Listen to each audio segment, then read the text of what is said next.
자, 그러면 오늘은 지난 시간에 했던 내용, 먼저 문제를 통해서 한번 복습을 하고 그 다음에 진도를 나가도록 하겠습니다. 1번부터 한번 볼까요?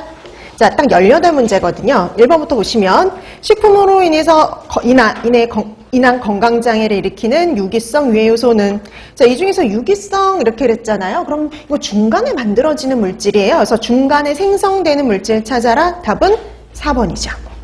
산화된 유지, 우리가 산화된 유지 같은 경우에는 유지가 산화되었을 때만 생성이 되는 물질이니까요. 답은 4번이 됩니다. 그래서 1번의 답 4번. 그 다음 2번, 내인성 유해 요소가 함유되어 있는 식품은 그랬어요. 원래부터 들어있는 거잖아요. 자, 이 중에서 그럼 1번에 아까 나머지 보기들. 1번에 있는 보고도, 그 다음에 5번에 있는 식물 알칼로이드, 이런 애들은 내인성이죠. 원래부터 있었던 내인성. 그리고 2번하고 3번 방사성 물질하고 중금속은 외인성이죠. 오염이 되는. 자, 1번의 답 4번이었고요. 그 다음에 2번 내인성 유해 요소, 답은 4번이죠. 덜 익은 매실입니다. 그래서 덜 익은 매실이 들어있는 거 원래부터 식품에 들어있는 성분이었죠. 그래서 2번의 답 4번. 그럼 거기 보세요. 1번에 있는 맥가, 그 다음에 2번에 있는 농약. 그래서 이 1, 2번 묶어놓으면 외인성이에요. 외인성. 밖에서 들어온. 그 다음에 3번에 있는 가열 처리한 유지. 가열 처리하게 되면 중간에 생성이 되겠죠. 그 다음에 숯불에 탄 고기, 그러니까 그냥 고기는 문제가 안 되는데 숯불에 타면 생성되는 발암성 물질이 있었죠. 그래서 3번, 5번은 묶으면 유기성입니다.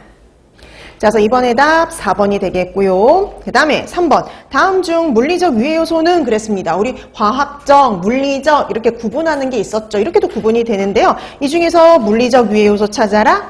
5번이요. 금속 조각, 유리 조각 이런 것들이 바로 이물 같은 것들이 바로 물리적 유해 요소다라고 했었죠. 3번의 답 5번입니다. 나머지 보기 보세요. 기생충, 노로바이러스 이런 애들은 생물학적 유해 요소고요. 보고덕 그리고 중금속 같은 거는 화학적 유해 요소였죠.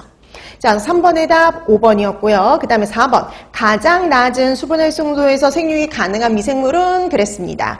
자, 여러분 가장 낮은 수분 활성도 그랬죠. 그래서 우리가 가장 많은 수분을 필요로 하는 게 세균이었고요. 그 다음에 효모, 그 다음에 곰팡이 순이었거든요. 그럼 이 중에서 곰팡이 찾아라. 그러니까 한마디로 세균, 효모, 곰팡이 구분할 수 있는지 물어보는 문제입니다. 자, 이 중에 곰팡이에 해당이 되는 거 5번이죠. 아스페르길루스, 얘만 곰팡이. 나머지 이름 보세요. 바실러스, 1번에는 바실러스, 2번에 있는 슈도모나스, 그 다음에 4번에 있는 살모넬라. 요거는 세균이죠. 그 다음에 3번에 있는 사카로미세스. 우리 유일하게 효모 이름 본 게 사카로미세스였죠. 자, 그래서 4번의 답 5번입니다. 그 다음에 5번. 저온보건적인 육류, 우유 등의 부패에 주로 관여하는 미생물. 그렇죠. 우리 저온균이다 라고 하면 우리 부패균 중에 저온균은요. 하나만 기억해 두시면 돼요. 슈도모나스요. 자, 그래서 5번의 답 3번. 그 다음에 6번. 그람 음성 간균인 오염지표균. 여러분 우리 오염지표균, 유생지표균 이렇게 부르는 애들이 있었죠. 대장균하고 뭐예요? 장구균이 있었는데 그중에 그람 음성은 누구냐면 태장균입니다. 보기 중에 대장균 찾으라는 문제거든요. 대장균 몇 번에 있냐면 5번이죠. 에스케리키아 콜라이. 이 콜라이가 바로 대장균이에요. 자, 그래서 6번의 답 5번. 그래서 예전에 여러분 시험 문제에도 이런 특질, 그람 음성의 호기성, 통성염기성, 간균인, 오염지표균은 이렇게 해서 실제 시험 문제도 나온 적이 있었죠. 자, 그래서 6번의 답 5번이었습니다. 자, 그 다음에 7번. 이렇게 거꾸로도 나올 수 있어요. 대장균에 대한 설명으로 옳은 것은. 그럼 이번에는 문제가 거꾸로요. 대장균에 대한 설명으로 옳은 것을 찾아라 라는 형태의 문제도 나올 수 있죠. 거꾸로. 자, 그럼 이 중에 대장균에 대해서 제대로 설명한 거? 네, 답은 4번이죠.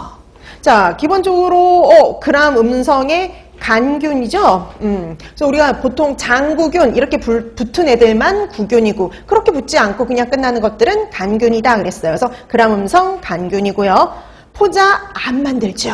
그럼 음성균 포자 안 만들. 우리 포자 만드는 경우는 딱 두 가지밖에 없었어요. 바실러스 아니면 클로스트리디움. 자, 그 다음에 3번 장구균도 포함한다. 장구균은 별개였고요. 그 다음에 냉동식품의 분변오염지표 그거 장구균이었죠.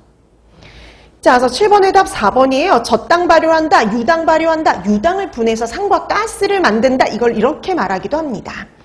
자, 그래서 7번의 답 4번이 되죠. 그 다음에 8번. 다음에서 설명하는 미생물은 누굴까요? 그람 양성의 호기성, 통성, 염기성, 간균으로요. 내열성 포자를 만드는데 그러면 그람 양성의 내열성 포자를 만든다라고 하면은요. 답은 둘 중에 하나예요. 뭐 아니면 뭐냐면 바실러스 아니면 클로스트리디움입니다. 근데 그 다음에 쌀밥, 어육 제품의 부패에 관여한다. 그 중에 쌀밥의 부패에 관여한다 그러면 바실러스죠. 그러니까 여러분 시험 문제에도 이 정도 나왔어요. 쌀밥의 부패에 관여하는 균은 이렇게요. 자, 쌀밥의 부패에 관여한다. 내열성 포자 만든다. 바실러스입니다. 자, 그래서 8번의 답 1번이 되겠고요. 그 다음에 9번. 다음에서 설명하는 미생물은 누굴까요? 그람 양성의 구균으로 사람이나 동물의 분변에서 검출되는데 여러분 구균이면 균 이름의 끝에 뭐로 끝나야 되냐면요. 코커스